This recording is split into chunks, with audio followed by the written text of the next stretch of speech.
So what I am going to elaborate today, give an exposure to, is a tool known as randomized rounding.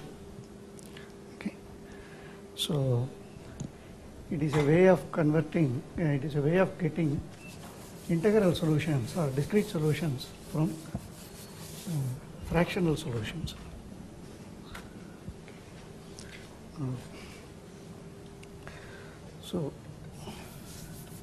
So we computer science, theoretical computer science, yeah? No, he says it is meant for the video recording. So if you are not able to hear, then I will speak a little louder, okay? So it is a way of getting integral solutions from fractional solutions, okay? A number of problems in TCS are basically discrete optimization problems. So the solution space is a set of what we call integral vectors. Okay. So the general framework is the solution space would be a set of integral vectors. That is set of say something like this, Zn, set of all integers. You take the n-dimensional vector over these, and what we want is, we want to get this, and several of these can be framed as an integer linear program, but integer linear program is NP-hard, because all of these NP-hard problems, several of these NP-hard problems can be framed as an integer linear program. So what you do is you relax these integrality requirements and allow fractional solutions also. Then what you get is linear program. Linear programs are efficiently solvable, at least in theory, by the results of Kajian, and in fact in practice also by the result of Karmarkar and simplex method. And then what you do is you treat these fractional solutions and treat the vectors. Typically you will be focused on solutions being, in fact, solution space being 0, 1 or n. This is what we will mostly be focusing on, 0, 1 integer programs. Then you can treat each component of these as a probability and then try to get in a randomized fashion an integral solution. So this is what we call randomized rounding. One can think of these as being applicable in a very general context. So I will illustrate this in the context of 2 or 3 examples. Okay. So let me briefly give. So we know what is linear program. Okay. It is maximizing or minimizing a linear inequality in linear function on n variables subject to a set of linear constraints. We typically represent it in this matrix fashion. So A is a matrix of dimension m by n, and X is a vector, real vector, and P is a real vector, and C is also a real vectors. This is in Rm and this is in Rn. So this is what we call general linear program. Okay. So you have a set of m by n matrix. Each row of this matrix, when you take inner product with this n vector, will get you a linear inequality. And then you want to simultaneously satisfy all these m linear inequalities, and among all those solutions which satisfy these, you want to find a one which maximizes this linear function, either maximizes or minimizes depending on the problem. So this is the general framework of linear program which you all know. But several of the discrete optimizations problem that we focus on will turn out to be essentially these, except that this will be now restricted to take values only in, say, this or in this, and this turns out to be difficult. Okay. So ILP is basically this. Integer linear program is same as the general description of a problem is similar to this, except that you now restrict your solution space to be only in this, or 0, 1 power n.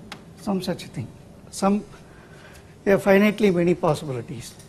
So here you could have infinitely, uncountably many solutions. Among them you have to pick one, whereas here you have only finitely many. But it so turns out that picking one among, the best among finitely many turns out to be more harder than picking the best among uncountably many. That is in the nature of. So if you recall, several of you have studied integer linear programming. So you all know that why this is true. So we can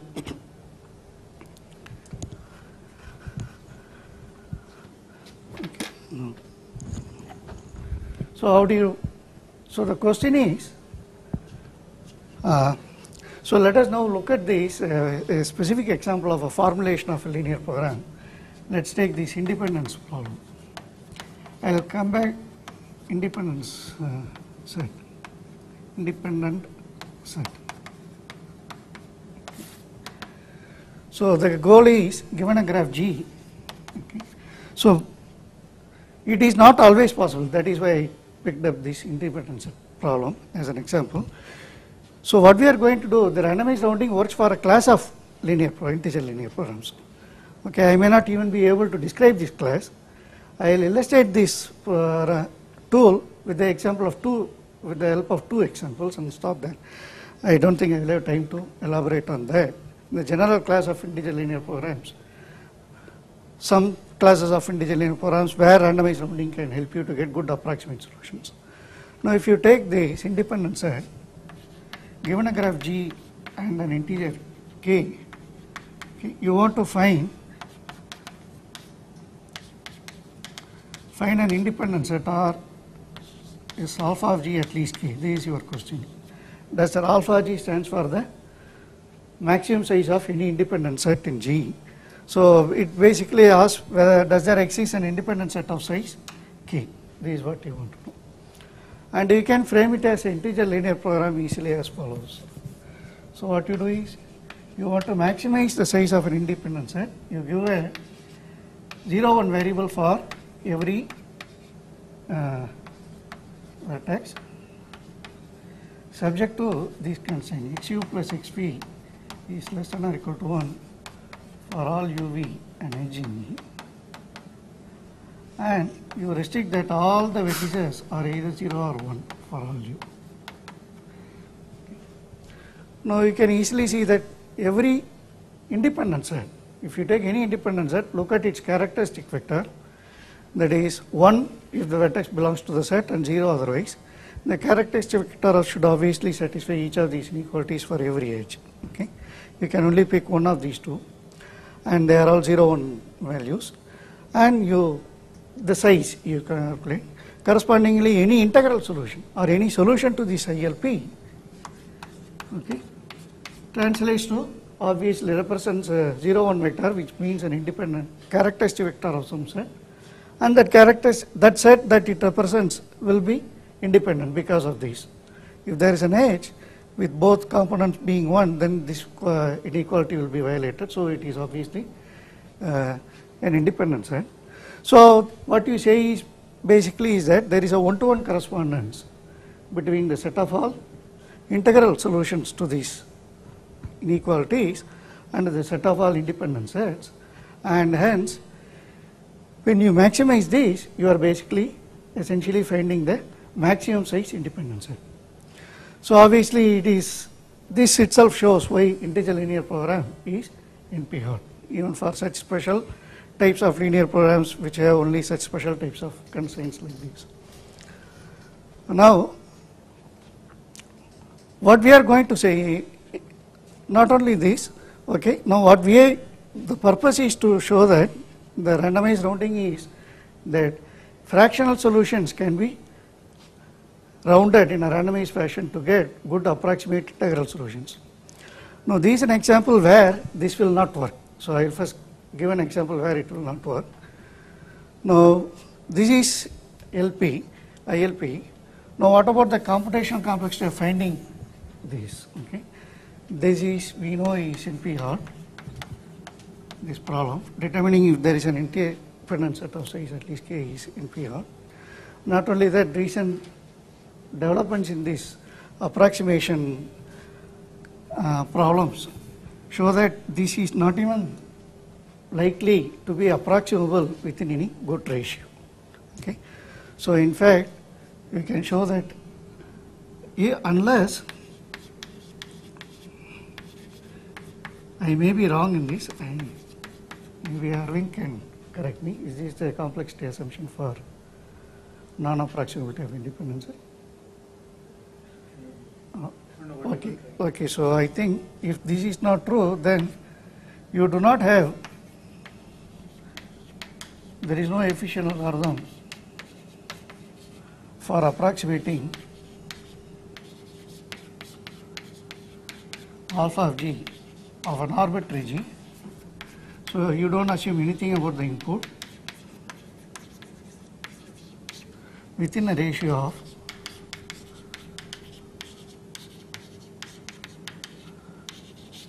n power 1 minus epsilon, and this is true for any epsilon.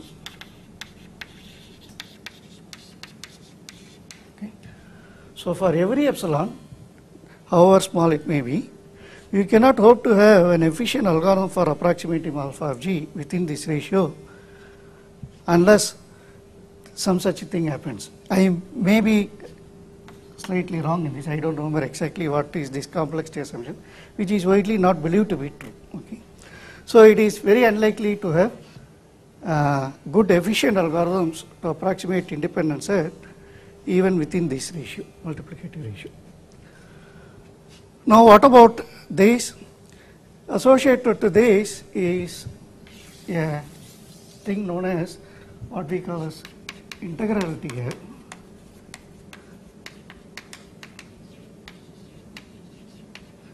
So the integrality gap of a problem, integer linear program, is the following. Suppose you take a maximization problem like this, then you know the optimum value of this. You just relax this and allow it to take any value in 0, 1, between 0 and 1, any real value. You get what we call a linear program, or you are focusing on fractional solutions. Now, obviously, since you are enlarging the set of solutions, you will have a bigger value for the optimum.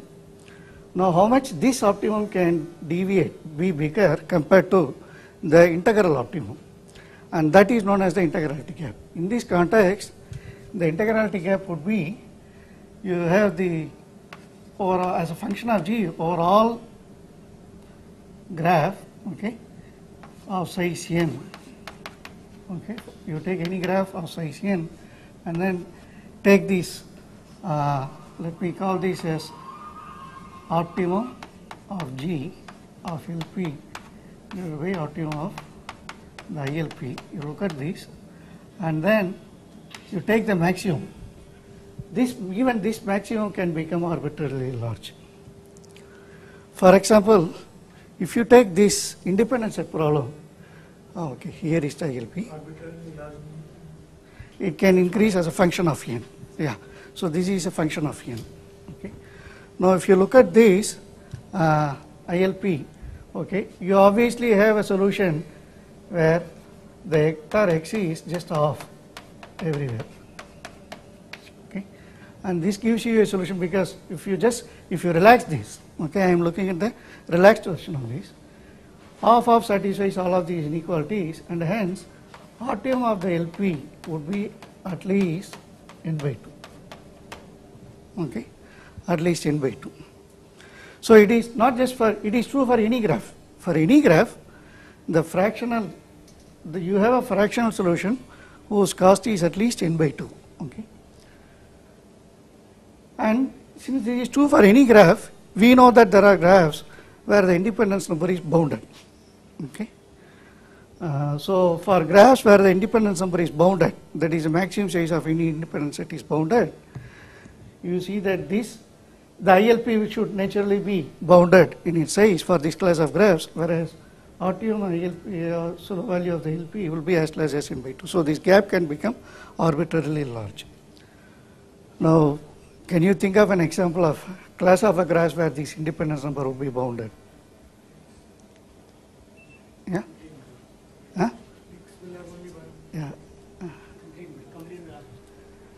No, independence number is bounded. Complete graph is 1. Yeah, yeah. Complete graph or more non-trivial class of graphs like planar graphs, complements of planar graphs.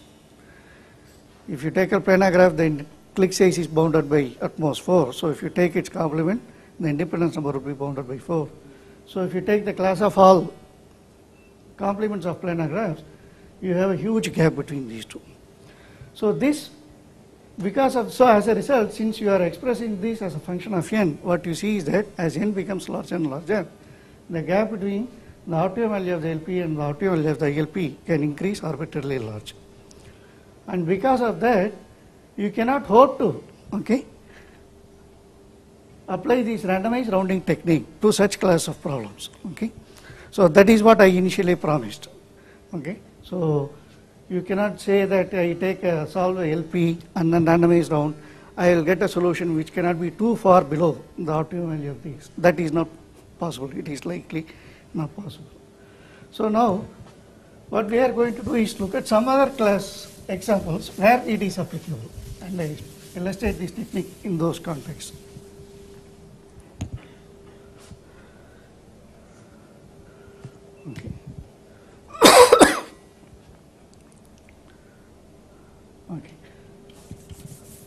So one first example that one can think of is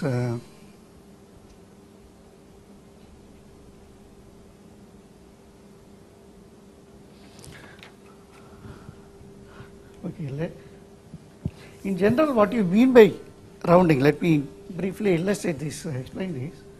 So you have this solution. Suppose you have a solution like x1 plus x2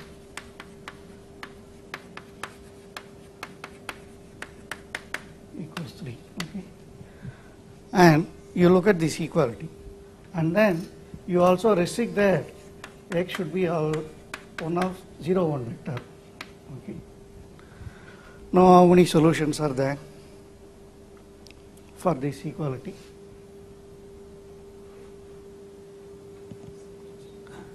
So you have 5 choose 3 solutions.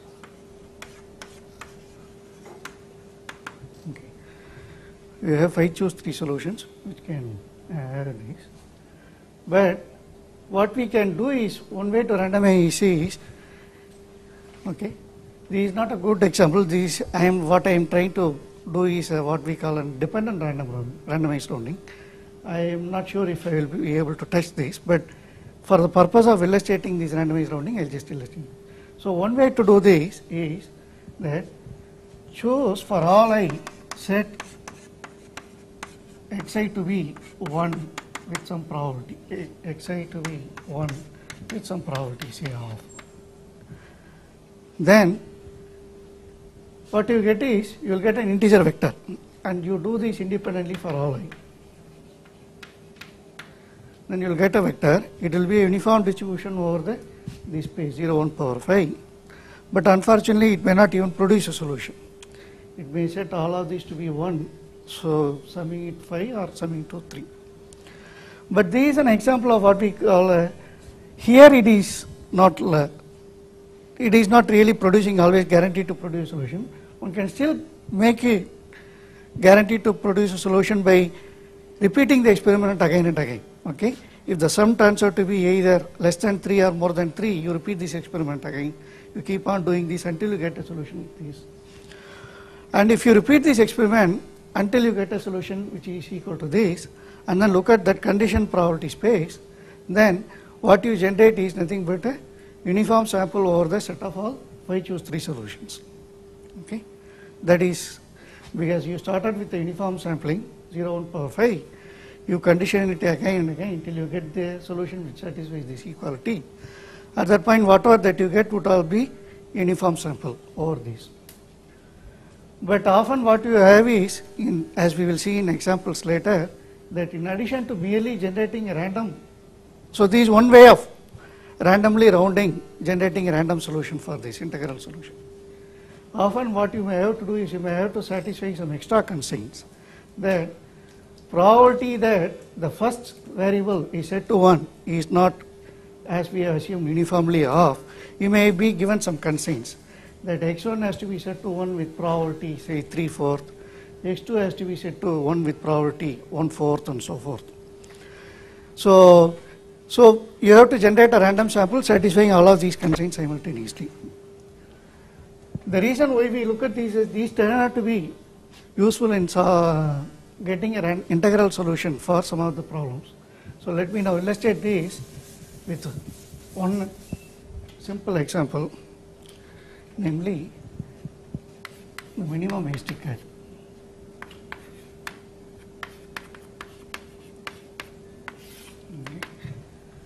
So the minimum hasty cut problem is as follows. You are given a graph G which is undirected.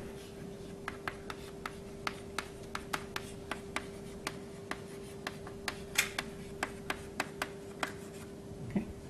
And you are given two special vertices S and T, and you want to separate S from T. Okay. So what we mean by separate? We want to find, so the goal is find a cut. By a cut we mean a bipartition of the vertices. Okay. Find a cut, bipartition of the vertices such that, okay, S is in A and T is in B, and the number of which minimizes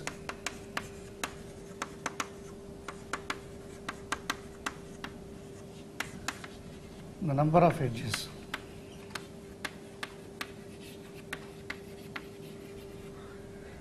Number of edges across the curve is the set of is those edges which have one end in B A and other end in B. Okay. You want to look at those. So basically what you are doing is you are looking for a bipartition of the vertices into two pieces, say A and B, and look at the number of edges which go across the curve with one endpoint in A and another endpoint in B, and you want to minimize the number of such edges. Okay. Find a cut which minimizes these. So this is what we call the minimum hasty cut problem. So I hope the problem is clear. Okay. A intersection is empty or? Yeah, bipartition. When I say partition, it means that partition. So the parts don't have anything in common, and their union is A. Okay. Now we have seen, for those of you who have studied this randomized algorithms course, you know there is a efficient algorithm to produce this minimum cut. Now what we are going to look at this is a formulation of this as an ILP program, integer linear program, and apply randomized rounding to that. That will illustrate this concept of what we call randomized rounding. Now, so the goal is now clear what we want to do. Okay. So naturally one can translate this into a linear integer program as follows. So associate, so you give a variable x to every vertex in the graph, and if it belongs to A you associate it with a 0, and if it belongs to 1 you associate it with B. And then you have to express the number of edges that go across them. So let's attempt one such formulation. So what you want to do is you want to minimize. So we are looking at a minimization problem. Minimize the number of edges that go across the curve. Okay. So which means you try to identify some 0, 1 variable with every edge. Okay. So let me call this, for every edge in the graph, okay, you have ZE. Okay. Then in fact one can even generalize this as follows. We can even assume that there is a cost function associated with every edge. Let me look at this as some R plus. Okay. Cost function. So you want to find a minimum weighted cut. So in that case this will not be the minimize the number of edges, but minimize the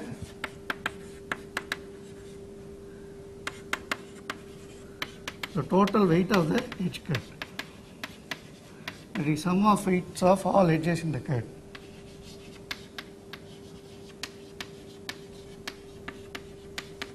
This is what you want to minimize. Okay. So in that case, if you decide to include this edge as part of your cut, then you have to multiply it by its weight. So you have CE. Okay. You want to minimize this function subject to what you want. You want the following. Basically, the cut is essentially decided by the bipartition of the vertices. So naturally, you tend to give 1 or 0 variable for 0, 1 variable for every vertex. And then what you have now, this is a crucial part. What you have to do is now, how do you translate? So we know that if an edge crosses this cut, okay, I know that I have decided to identify A with 0 and B with 1, and suppose UV is an edge which crosses this cut. I want to capture this fact that if these two vertices, when will it be a cross edge?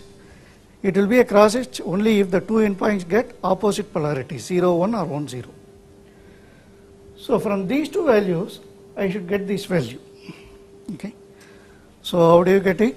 So one can say that Z is, you just take the absolute difference between X and V for all E V in the graph. Okay. You just look at the absolute difference. Okay. If both of them endpoints U and V fall in the same part, then obviously the difference would be 0 and this will be 0, and it will be 1 only if one of them gets 1, the other gets 0. And hence one can use this. Obviously, as a result of this, it automatically implies that GE would be 0 or 1 for all E, and it obviously minimizes this cut. This still, I don't claim this is integer linear program, but this is some formulation. Let's first look at this formulation and convince ourselves that it indeed captures the minimum cut. So what is a minimum cut? It's basically a bipartition which minimizes the total weight of all edges across the cut. Then basically what it does is you can associate this with the 0, 1 vector, having 0 with for vertices in A and 1 with vertices in B, and for every such cut GE becomes 1 if and only if it is a cut edge, and for other edges this becomes 0. So here you are calculating only the weight of the cut edges. So every 0, 1 solution of XUs gives rise to a cut, and conversely, so there is obviously an injective mapping from 0, 1 vectors here to cuts here. Okay, modulo this the modulo a permutation of the cuts in the sense that A can get 1 and B can get 0. Okay, permutation of the parts. Conversely, if you take any solution to this, okay, obviously that gives rise to an integral solution, and the variable ZE obviously captures all of these. So you have a one-to-one correspondence between 0, 1 vectors here and the set of all bipartitions. Okay. What about we want both parts to be non-empty. We need to ensure that. So for that we need to add that XS should be 0, and yeah, now we are introducing XT should be 1. Okay. So both parts cannot become, any of the parts cannot become empty, because you are explicitly ensuring that there is a 0 part, there is at least one element in the 0 part and at least one element in the 0 part. Okay. Now, so this is what we want. We want S to be present here and T to be present here. Okay. You have got this, and you obviously have a one-to-one correspondence between the set of all ST cuts and set of all 0, 1 vectors satisfying these two additional constraints in equalities. And obviously the ZE, this function, when ZE is defined in this way, captures this. That is also clear. So it works fine. It is an integer linear program except for this equality. This is not really a linear function of the two variables XU and XV. I said that linear programming is that it should be a linear function. One way to overcome this is replace this as follows. G is at least xu minus xv and G is at least xv minus xu for all EUV.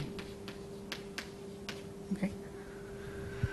Now I claim that this GE would capture this in any optimum solution. Okay. Let us look at this. Let us first initially focus on 0, 1 solution. When you have 0, 1 solution, then certainly either both of them are equal. In that case, these would be zeros. So GE. Now in addition to this, if I replace this by this, I have to explicitly add GE equals 0 or 1 for all E. That extra concern I need to add. Okay. Here I didn't need to add because it was obviously implied by this. So I add this. When I add this, now I know that G lies either 0 or 1. Okay. In addition to this, I explicitly mentioned that it should be at least this. If both of them take the same value, then this would become 0. And G has two possibilities, either 0 or 1. On the other hand, if they take different values, 0, 1 or 1 and 0, then the maximum of these would be 1. And since it is at least the maximum of these two, it will take 1. So there is no problem as far as cut edges are concerned. For cut edges, that is those with one component 1 and the other component 0, surely GE would be set to 1. There is no doubt. What about non-cut edges? If both of them happen to be equal, say 1, 1 or 0, 0, then this would be 0, both sides would be 0, and hence this could be any non-negative value. Since we are restricting GE to be 0 or 1, it could take one of the two values 0 or 1.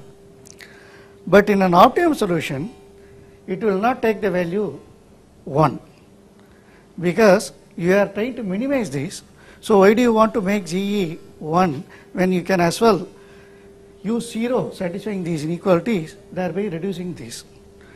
So what we get in any optimum solution of this, so I have removed this consign and replaced it by this. G is 0 for all non-cut edges.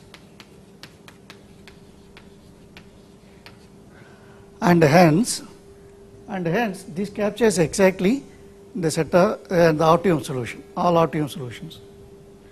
Okay. So this is what we call an integer linear programming formulation of the minimum cut problem. Okay. Now what we are going to do is, now we are going to relax this. Look at the fractional program.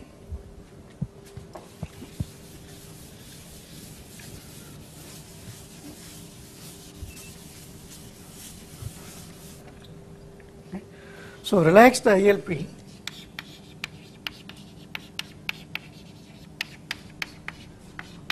For ST minimum cut and solve it and get an optimum solution.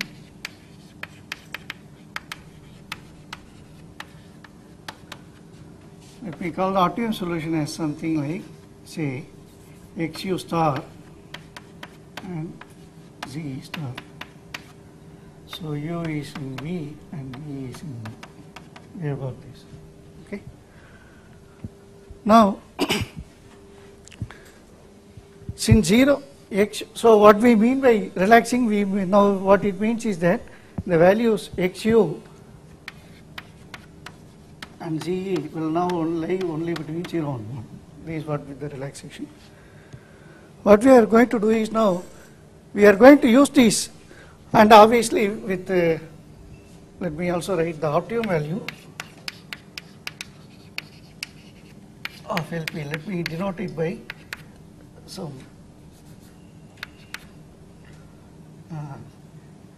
k. Okay, let me denote it by some k.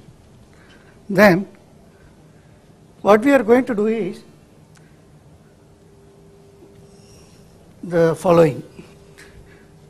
You have the 0 line,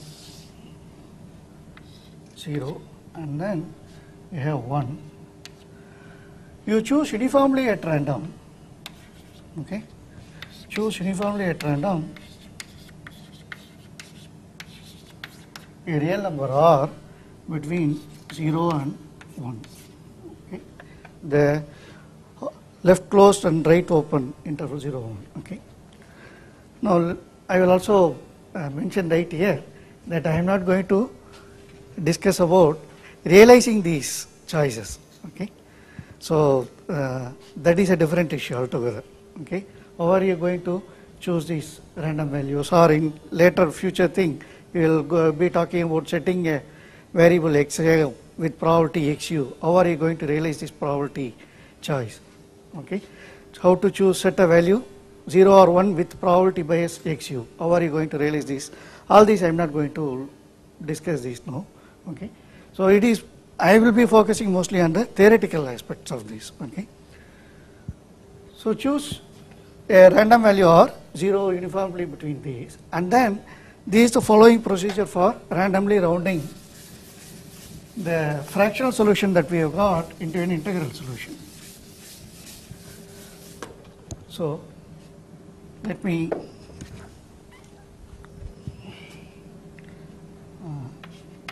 let xu be 1 if xu star is less than or equal to R and 0 otherwise. Okay. So we now have to convert this into an integral solution. The integral solution is 0, 1 vector. That is the procedure that we describe here. For every vertex u, if you set it to 1, if the corresponding value xu star, you compare it with the randomly chosen, and this is uniformly at random over this, and see if it is at most R and set it to 0 otherwise. Okay. Now you obviously get a 0, 1 solution. Now we claim that this 0, 1 solution, the expected value of the 0, 1 solution, if you look at the expected value of this, that would be exactly equal to the optimum of the relaxation of the LP. That is key. This is basically, okay. So we know that optimum of LP is at most the optimum of the ILP, because it is a minimization problem that we are looking at. And optimum of the ILP is exactly equal to optimum or minimum optimum ST cut size. Yes, that is how we define the ILP. Okay, now as a result, what you get by standard arguments in probabilistic method, if you can show that the expected, you get an integral solution. Now any integral solution defines a cut. You look at the expected weight of the cut, expected weight of the edges across the cut. We are going to show that that expected weight is exactly equal to this, which means there is a 0, 1 solution. Okay, there is a 0, 1 solution whose size is at most this. But then integral solution size cannot be better than the optimum of the fractional solution, and hence it would be exactly equal to this. So you get an integral solution. This is the basic outline. So now let us look at this. xu equals 1 if xu is star is at most R or 0 otherwise. Then what about the weight of the cut? The weight of the cut would be,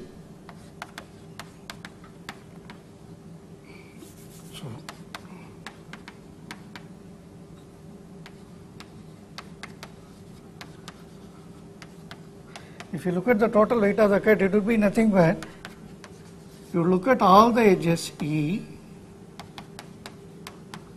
such that xu is, I have defined this to be x, capital XU is not equal to capital XV and CUV. This is what we have. Okay, we are basically counting the weight of all these cuts. As a result,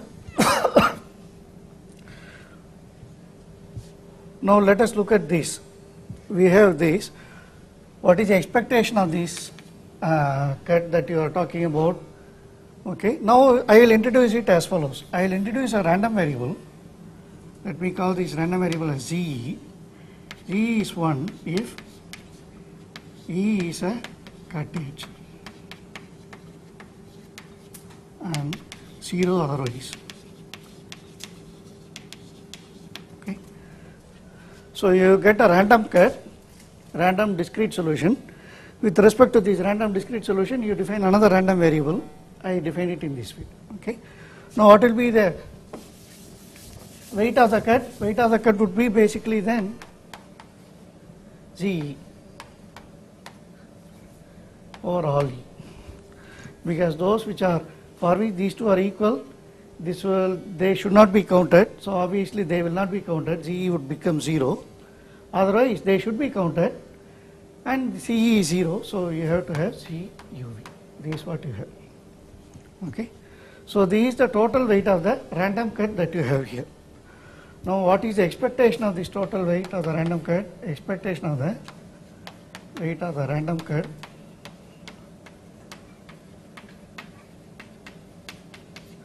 is expectation of this summation, which by linearity of expectation can be reduced to E CE times expectation of Z.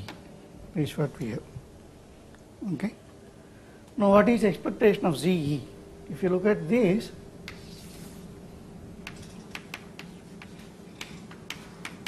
you look at this. What is E? Suppose E is an edge which joins vertices U and V. You want to determine ZE is an indicator random variable 0 or 1. So its expectation is exactly the probability that Z equals 1. So when will the edge UV will become a cut edge? Only if, so you recall, when do you said it will become a cut edge if one of them get 1, the other gets 0. Okay, one of them gets 1 and the other gets 0. Now you look at these XU, XV star, they lie on the real line 0 and 1 somewhere here. Without loss of generality, let us assume that XU star appears before it is smaller than XV star. Okay, then the edge joining U and V will become a cut edge, okay, only if R chooses a value which lies exactly in this interval, XU star or closed here, but XV star open here. Okay. Why? If it chooses a value, if XV star comes before XU star, it will be similar to this. In essence, what it means is this will be 1 only if what you have is that R, the random value that you choose. So we know that there are two possibilities. Either they are equal. If they are equal, then the interval became an interval of 0 length. In that case, both will get 1 or both will get 0. That is what it will happen. In that case, it will not be counted towards this probability. Or they get distinct values. If they get distinct values, then you have to choose the value, random value R, to lie somewhere in this off open and off closed interval. Okay, that is exactly this requires that R should lie somewhere in this. It should be minimum of XU star and XV star and maximum of XU star XV star open. In other words, this would be essentially, it is determined essentially by the length of the interval. So it is exactly the length of the interval XU star minus XV star. This is what is determining it. Okay. So what is then this probability would be summation over E CE, expectation of ZE is exactly equal to this. But what is XU star minus XV star? You look at optimum solution. In the optimum solution, okay, in any optimum solution, GE has to be said to be exactly the absolute difference between them. We know that it is at least the absolute difference. That is what these two inequalities tell you. If it is more than the absolute solution, then it will not be an optimum solution, because you can bring down the solution value slightly less by bringing down GE and make it coincide with the absolute difference, exactly the absolute difference. As a result, this probability is exactly absolute difference means it is basically, what is this?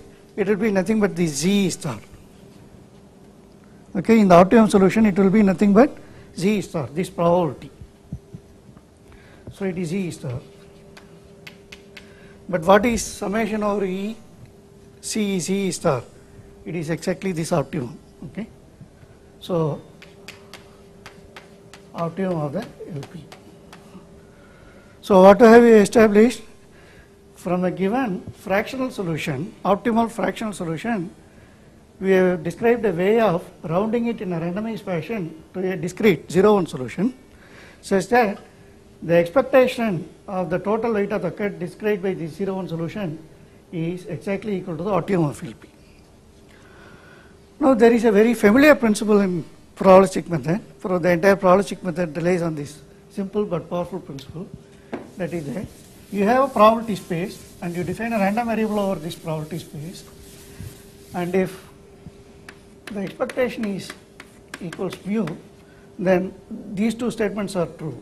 There exists some point in the probability space such that value of the random variable over this probability space is at most mu, and one can also make this statement, value of this random variable is at least mu. So you have a point for which the value of the random variable is at most mu. Surely this happens with positive probability. This is a statement which holds true. And you also have a point in the probability space for which the value of the random variable is at least mu. These two statements are true. Now one can apply this. This is easy to see in the case of discrete probability spaces. Okay, what is discrete probability spaces? You have a finite set, finite or countable set, and you introduce a probability distribution over this space, and then define this expectation, all this. It is easy to see there. But what we have here is a continuous distribution. The underlying experiment is choosing uniformly at random this. Okay, it is a continuous random choice.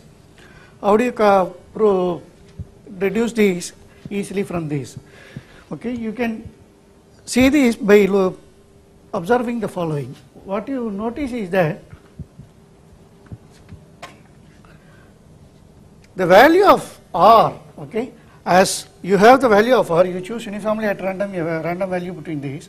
As R keeps going from 0 towards 1, and if you look at this function, okay, what happens is this value, okay, the total weight of the random cut is this, okay, total weight of the random cut is this, okay. Yeah, Z is an indicator, random indicator, random variable, which is an indicator random variable, which is defined by these random variables xu and xp. What you can see is that this total weight of the random cut does not change at all, except at only a finitely many number of points. In particular, it will change it at most n times. Why? So you write down the values of all the xu star in increasing order. Okay, look at the first xu star, the smallest one, below which everything is, all the value xu star are above this value of this, and hence they will all be 0. For all these variables, it will be xu would be 0. So you get one particular cut. No, you will not get. In fact, we set xs to be 0. So S will always be set to 1. S will always be set to 1, but everything else will not be part of. So you get a cut where you get a bipartition where S is the only element and everything else is in the other part. As you keep increasing R, it remains the same. When you cross the first xu star, the smallest one, it is at that point that the function value can change, possibly change. It depends on the structure of the graph. And then after this xu star, if several of them are identical to this, then again there is no change. You now look at the second smallest xu star. It remains the same until you reach there, and then it changes only at that point. In this way, what you see is that this function that I talked about, total weight of the random cut, the value of this, as r keeps increasing, this value keeps changing, but it changes only in the following fashion. It remains constant over some interval, and then it either goes down or goes up depending on the structure of the graph and the optimum solution, and then it goes up or goes down and so forth. So what you see is that even if r is chosen uniformly at random over a continuous interval, the object of interest, namely xu's and z's and these, in particular this random variable, total weight of the random cut, it does not take continuous values, it takes only finitely many possible values. Since this is only a finitely many possible values, and our argument is in terms of the expectation of this random variable, okay, so the random variable under consideration takes only finitely many possible values, and hence you can easily apply those arguments and deduce that there is a point in the probability space. That means there is a particular value of r for which, okay, the expected weight, the weight of the random cut that you get is at most optimum of LP. But there is a discrete solution. So if it has to be at most optimum of the fractional solution, it means that they are equal. Okay. So you get a, so what does this prove? It not only shows you how to get a discrete solution by using this procedure, it also shows the following important thing, that as far as this problem is concerned, the integrality gap is 1. The fractional solution and the integral solution, the optimum fractional solution and optimum integral solution, they both get the same value. Okay. So the purpose is mainly to, so this is an example of what we call a dependent randomized rounding. Okay. So what do I mean by dependent randomized rounding? xu's are set to 1 or 0 in a random fashion, and these 1 or 0 determine the discrete solution that you are talking about, but they are not set to 1 or 0 in an independent fashion. They are all decided by the random value of r that you choose. Okay, in that sense, they are all dependent on one another. Now, there is another example of dependent randomized rounding that I wrote down before. x1 plus xy equals 3. Okay, so you are looking for a random solution of this equation x1, x2, x3, xy equals 3, and it is dependent in the sense that the values, the random variables x1 through xy cannot take independent values independently. They are constrained by the fact that they all should sum to 3.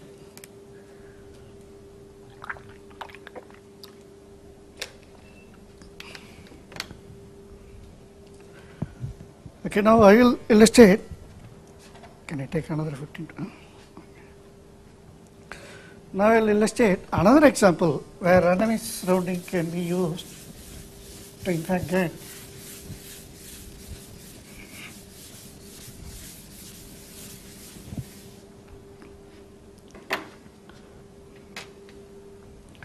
so these are what we call as multi-commodity flow.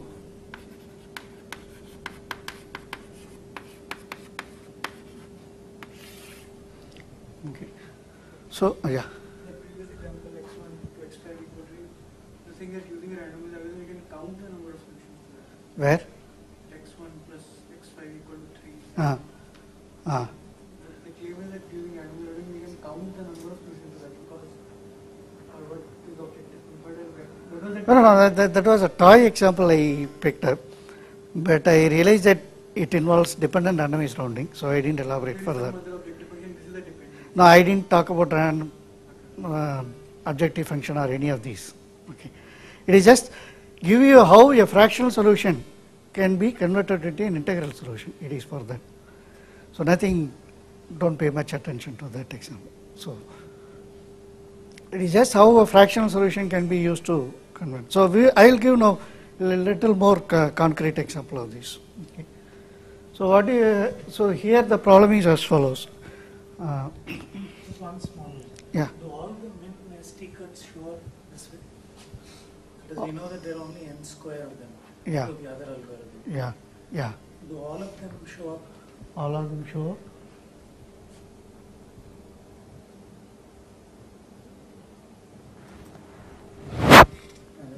Yeah. It's a Count them. good question. Do all of them show up?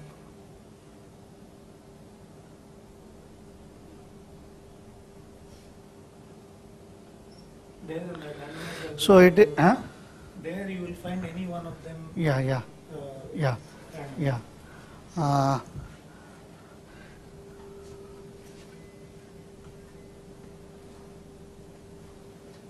no, I think it will be decided by the optimum fractional solution that you get. That will dictate the kind of optimum cuts that you will get. So we can't. conclude I don't about think the we can number. control. No. No, the purpose is not to even optimize, or it is just that how an example of how randomized rounding can be used to convert a fractional solution to an integral solution. No, I don't think one has to think about it. I don't think one can answer this question. It just occurred. Yeah, it will depend on the structure of the solution, optimum solution that you have, and we know that at least one minimum cut is there. That is what we can say as of now. But I think little more thought can reveal some estimate on how many cuts can be. Here also another thing is there could be multiplicity could be same of many integral solutions. Even then we need to calculate. Multiplicity of? Many, what is it made of the same value there? Yeah. Then we'll have to. Does it mean that you always put all of them in one side, or can you? Yeah, if several U's are there such that they all get the same XU star, then they will all go to the same pot, either A or B, so depending on the choice of R. This need not be the case in every. Huh? This need not be the case in every min cut. I mean, there could be min cuts which separate them. Possibly. Right. No, I don't think one can say that any two vertices are separated by a min cut. That we cannot say. Possibly. Here you will not, because you will treat them all together. Yeah. But there could be some min cuts which you will miss out because of that. Let's not- Yeah, what you say is true. If there is a minimum cut in which U and V are in two different parts, and U and V are in two different parts, of course, it will not. Obviously, this shows. Okay, so the idea is you have two different minimum cuts, then they will differ on at least one edge. Okay, should they not differ on at least one edge? Because once you specify the cuts, that uniquely defines the partition. So if there are two different minimum cuts, they should differ on at least one edge. And if your optimum fractional solution is such that it assigns the same value XU star, XV star to both endpoints of these, then that particular cut in which they appear in different parts will not show up here. Okay. But it is not clear if optimum solution assigns the same value. It is not clear. So we cannot say that it will not generate or it will generate. A little more thought has to be given to it. Okay, so now the multi-commodity flow problem, you have the following. You have an undirected graph.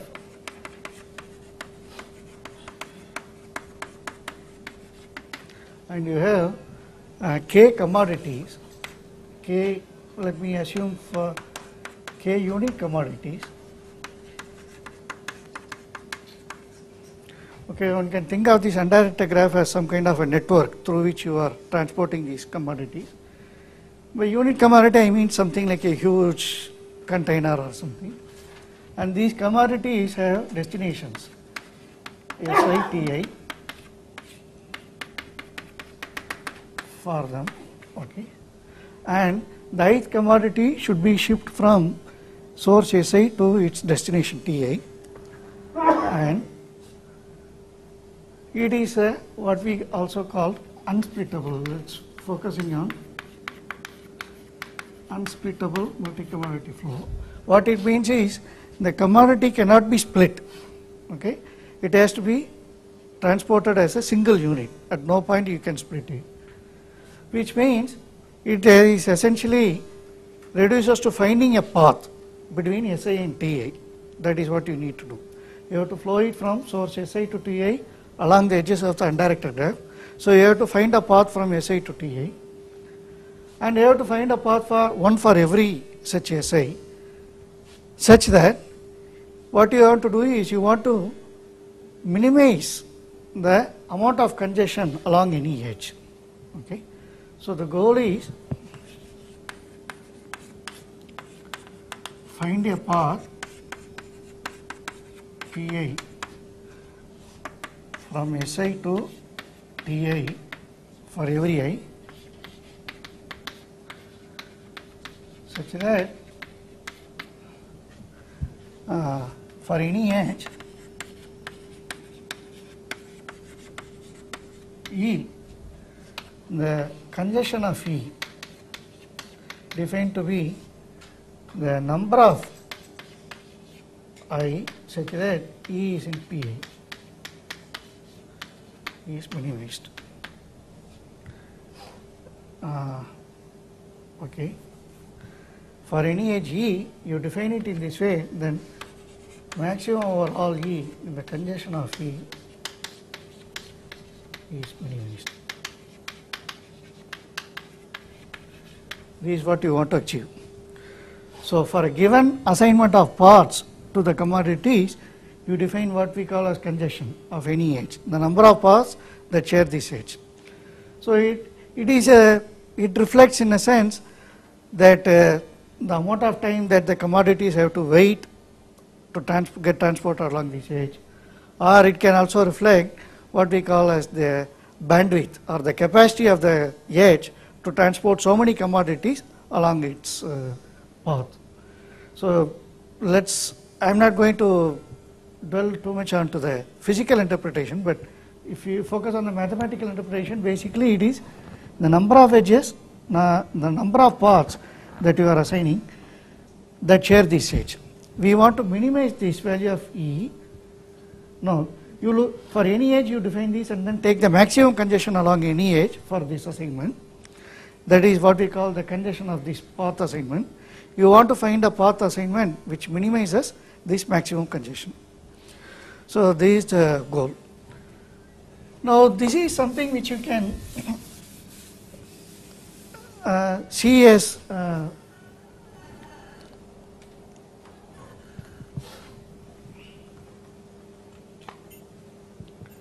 okay. So now let us look at this problem. How do you formulate it? Okay. Now it will be helpful to convert this into a directed graph and view it as a directed graph and then derive the arguments. So what I do is I replace each undirected edge UV by two directed edge UV and VU. Okay. And then for source vertices, I always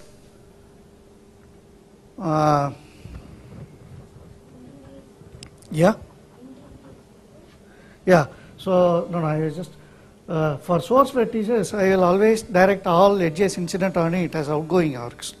Okay, but the only problem that might arise is if some vertex happens to be both the source and sink, source vertex for some commodity and sink vertex for some other commodity, then anyway you are replicating all edges with two copies, one indirect and one indirect thing, so that takes care of that.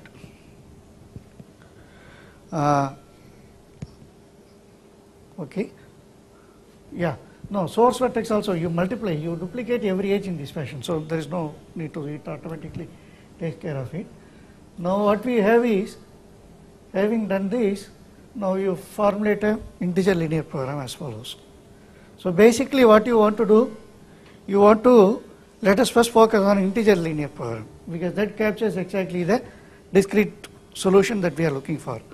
So what are the characteristics of a solution? A path say, it originates at the source Si, picks an outgoing arc and then keeps on picking, goes on picking an outgoing arc at every vertex and finally it reaches the sink vertex Ti. So what you see here for this path, for every intermediate vertex in the path, there is exactly one incoming arc and exactly one outgoing arc. Okay, and for source vertex there is only one outgoing arc, and for the sink vertex there is only one incoming arc. These are the characteristics that you see. So you can say it as follows: an arbitrary edge is part of the path Pi. You can indicate this by an indicator random variable. Okay, so what you do is, for all subject to, you introduce a variable Fi of E. So if an arbitrary edge is uv, I now replace every undirected edge by two directed edges, uv, vu. So for any uv, what you have is Fi of uv is 0 or 1 for all I, for every commodity I, and for all undirected edge uv. So similarly you have v to u, that is also there. So these are the discrete random variables, not random variables, discrete values that we are focusing on, and these should satisfy the following constraint, namely that for any vertex, for all commodities I, if you look at any directed arc edge uv, you want that Fi of, you look at for all I and for all u, for all v such that uv is an outgoing arc, you want this to be equal to 1. Okay, there is exactly one outgoing arc incident at u along which the commodity should flow, because it is an unsplittable flow, so it cannot split between arcs. So this should be true. Not only that, we also want the same thing for all incoming arc, for all v such that vu is an arc. Okay, it is u2. So this takes care of this, and then you have to have this for all I. Okay, you have v such that Si of v,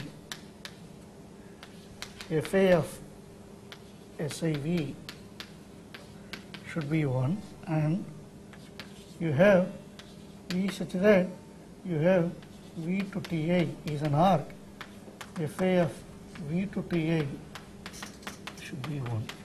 This should also be satisfied. So there is exactly one unit of the commodity, one whole unit of the commodity that should flow out of ith commodity, that should flow out of the ith sink source vertex, and similarly for sink vertex. Okay. So this takes care of the, and this should be true for all u not equal to S and T. You want this to be. So for any vertex other than S and T, any commodity that flows into that vertex should get out of that vertex, unless it is happens to be one of the source or sink of one of the commodities. So for all I, now let me put it precisely, write it, for all I and for all u which is neither the source nor the sink vertex of this commodity, this should be satisfied. And for the source and sink vertices, this should be satisfied. Okay, this clearly specifies a path from Si to Ti for every I. If you are able to find a 0-1 solution which satisfies these, it specifies a path, okay, the directed path that we are looking at here. And what do we want? We want to find a path which minimizes the congestion. How do you capture the congestion? Congestion can be captured in this way. One is that, so since you are using an edge in both ways, it can happen that some commodity might be passed along in the direction u to v, and for some other commodity it can be passed along the direction v to u. Both of them, for undirected edges, both of them will contribute to the congestion. So the congestion of the edge, for any edge, the congestion is, okay, for all Fa of uv over all I Fi of Vu. This is the total congestion with respect to this discrete solution. Okay, and what we want? We want to minimize this. We want to minimize this, so we specify it by introducing another variable, call it C, and then your goal is to minimize C. So minimize C subject to the following. Okay, there is an upper bound on the congestion of any edge, and these constraints specify, these constraints together with the 0, 1 restrictions specify a path, and this specifies the congestion along any edge, and you want to minimize this congestion. Okay. Now, this is the 0, 1 integer programming formulation of this multi-commodity flow. What you now do is you relax it. Okay, you relax it and solve the fractional version, relaxed version.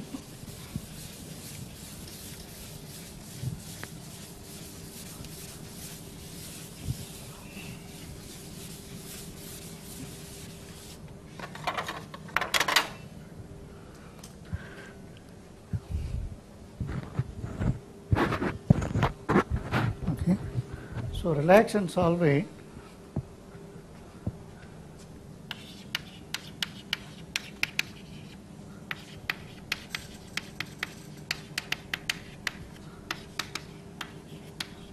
To get an optimum fractional solution. Let me denote the fractional solution by some other variable. So GA of UE and C star. Okay, this is the fractional solution that we get. Okay. By relaxing, what you mean is you are allowing the variable not necessarily to be 0 or 1, but anywhere between 0 and 1. Okay. And then we are now going to apply randomized rounding as follows. When you allow relaxation, what happens is, relaxation means you allow the variables Fi to be anywhere between 0 and 1. All that is required is that they should satisfy this. As a result, what you may get is that the commodity would be splitting. So relaxation nothing but allowing the commodity to be split between edges. So what you get is, if you focus on any particular commodity, these constraints, if they are restricted to be 0 1 variable, specify a unique directed path. Here, instead of a unique directed path, it specifies a directed subgraph. So the commodity gets split right at the source sink and gets split into pieces, and then finally it manages all of them to get assembled at the sink. Like water starts from the source and finally manages to reach some sink. Okay, so it does that. What we are now going to do is, we use randomized rounding procedure. Now before we do that, what we are going to do is, we are going to apply a technique that is called as path stripping. By applying this, we are going to convert this fractional solution associated with any, so for every I you get a fractional solution. That is what we have. We have defined a variable Fi for every I. So let's just focus on one particular I. It defines a fractional solution. From this fractional solution, you get a set of discrete solution. What is a discrete solution? A directed path from Si to 2A. So you get a set of discrete solutions by an argument known as path stripping. So to you get Pi. Pi is a set of paths from Si to Ti. In addition, what you do is, you also define what is called a weight of a path. Weight of a path, okay, such that if you look at this weight, now you get a collection of paths and you get a weight from each of these to 0, 1, such that if you sum all the paths and their weights, weight of every path, that would be 1. Okay, you get a collection of discrete paths, and every path will get a weight a non-negative weight lying between 0 and 1. And if you sum all the weights of all the parts, these will be a finite set. It turns out to be 1. So this naturally gives you a interpretation of treating this as a probability distribution. The weight can be thought of as a probability distribution defined over the set of parts. Okay. Now we will use this probability distribution to randomly round. Okay. Now before I describe how you get a collection of parts in this way, we will first assume this is true. So what is the point here? The point is you get a collection of parts Pi, and this is true. In addition to this, we also have this. What is that? It is not just an arbitrary distribution. It is a distribution which was dictated by the fractional solution that we have here. So in addition to this, these parts also satisfy the following condition, namely, for all edges, undirected edges in the graph, if you look at those P such that E is in P and you look at its weight, okay, you look at all the parts. We are now, from now on, we are going to focus on one particular I and argue with respect to that. So you look at all the parts in Pi, and among all those parts, look at those which contain the edge E, look at its weight. This weight would be exactly equal to Fi of E. What is Fi of E? I have not defined. Fi of E would be basically the congestion, total congestion in both directions. So we can define it as Fi of E, the undirected edge would be Fi of UV plus Fi of V. This is what you get. Okay. So this is what you do for all I. Now the randomized rounding procedure is simple. The procedure is as follows.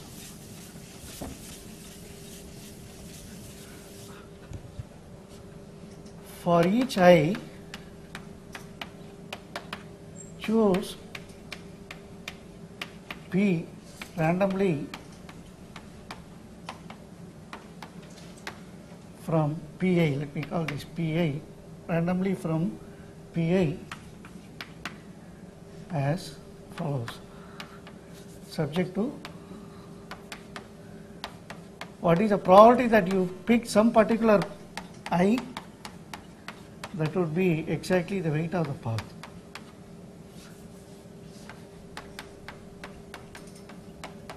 Okay. PA is a collection of, finite collection of paths. You randomly pick one such path. What is the probability that the random choice PA is exactly equal to the some arbitrary fixed path? That probability is exactly equal to its weight. Basically, it's basically defined by this distribution. Okay. And these randomized rounding, that's it. Okay. So what you have is, for every commodity you have obtained a finite collection of paths, and you have also obtained a distribution over these paths, and this distribution in addition satisfies this condition also. Having done this, the randomized rounding is simply this. Choose Pi for every path. For every I, you choose a random path from Pi, script Pi, this is small Pi, okay, in this way. Now let's look at the congestion of any weight, okay. So you fix any edge, any.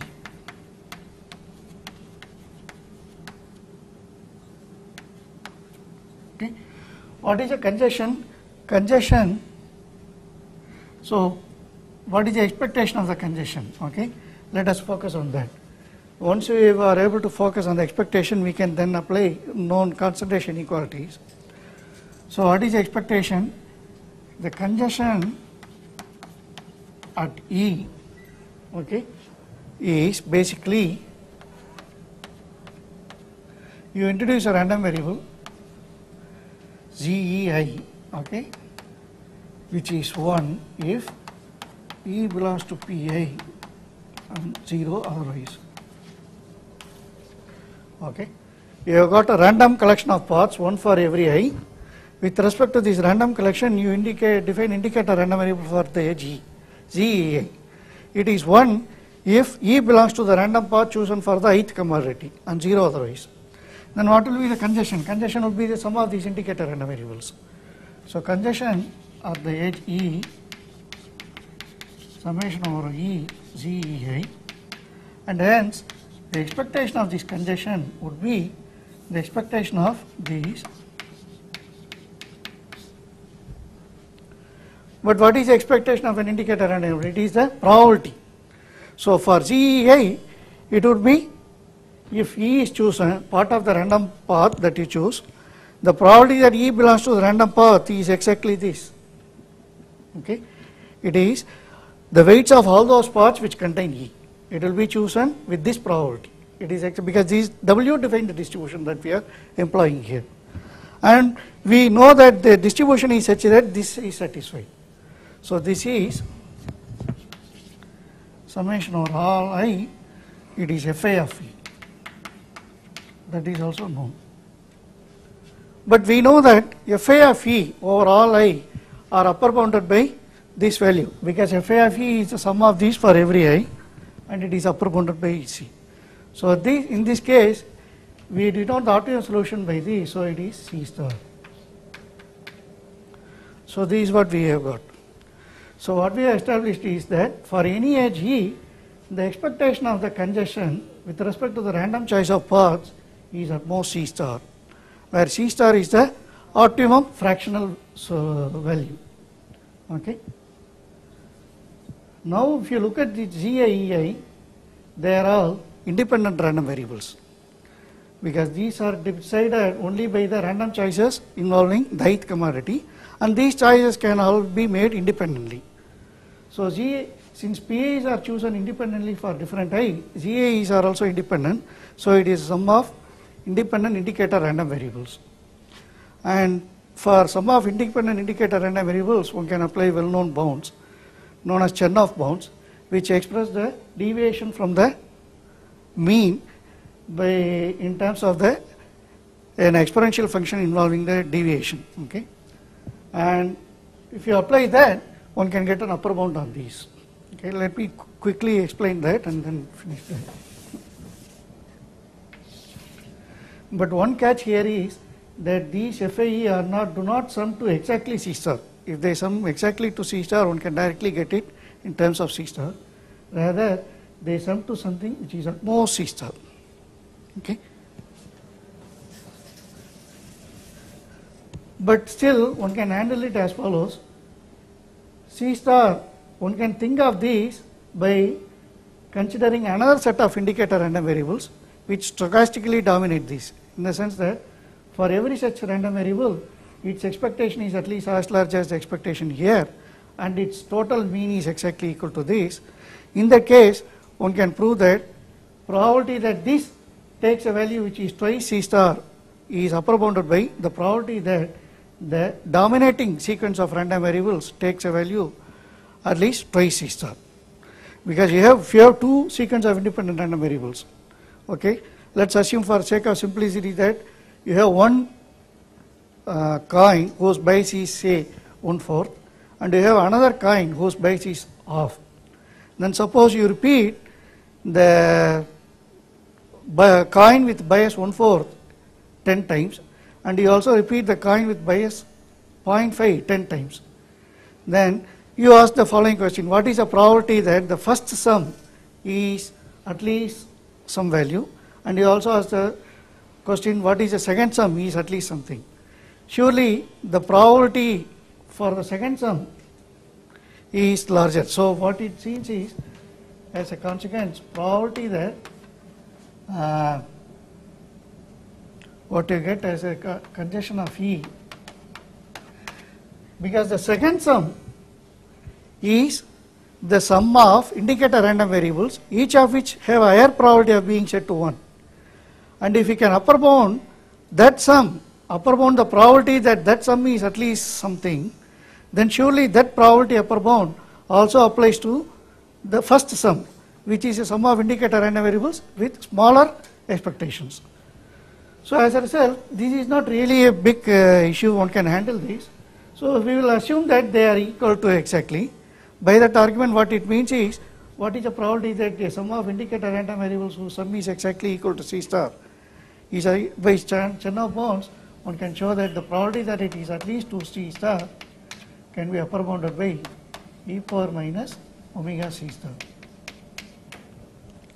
This is what you get. Okay. This is true for any E. We fixed any E. Now, if you choose C star to be at least say phi log n, then or some sufficiently large constant d log n, then what we get is that probability that there exists some E such that congestion at the edge E is at least 2 C star is upper bounded by some very small value. It goes to 0. One can ensure this. So what do you get? For those problem instances where the optimum congestion, see these C star is the optimum value of the fractional solution, and optimum value of the integral solution is at least as large as the optimum value of the fractional solution, and hence for those integral problem instances where the optimum value of the integral solution is reasonably large, or the optimum value of the fractional solution is reasonably large, something like d log n, what you get is, one gets that the probability for any fixed edge E, the congestion can be upper bounded by something like 1 over n cube or 1 over n squared, and hence when you apply union of probabilities, you can reduce that for the probability that there exists some edge for which the congestion is at least this much can be upper bounded to be very small. It goes to 0. So what do you get? You get a solution, an integral solution, for which the congestion is not more than 2 C star. So you get a 2 approximation in that case. Okay, provided we assume that C star is at least d log n. I think. Okay. So this is a very. I'll quickly take 2 minutes to illustrate this. The path stripping is an argument. Basically, what you do is you look for a path by standard network flow arguments. You basically, what it means is you know that there is a flow of one unit from the source to the sink, Si to Ti. What you do is you form a directed graph in which you ignore all those edges for which the flow along for the ith commodity along that directed edge is 0. So what you get is a smaller directed graph, and since there is a flow of one unit from source to sink, there should exist a path. You pick one such path, and then in that path you find the edge for which at least one edge can be, you find the edge of least flow value along that, and then you saturate that edge. That will take care of establishing at least one edge. Basically what you do is you find a path and find the least flow value along that path for this commodity, and then assign this flow value along this path. That will saturate that edge, and you remove this path along with you remove not this path but those edges which are saturated, and you keep on doing this. In every iteration you remove at least one edge. Each time you get a path, finally you will end up getting a collection of discrete paths. Okay, sure. Yeah, you wanted to ask? Oh, sorry, I took more time than what I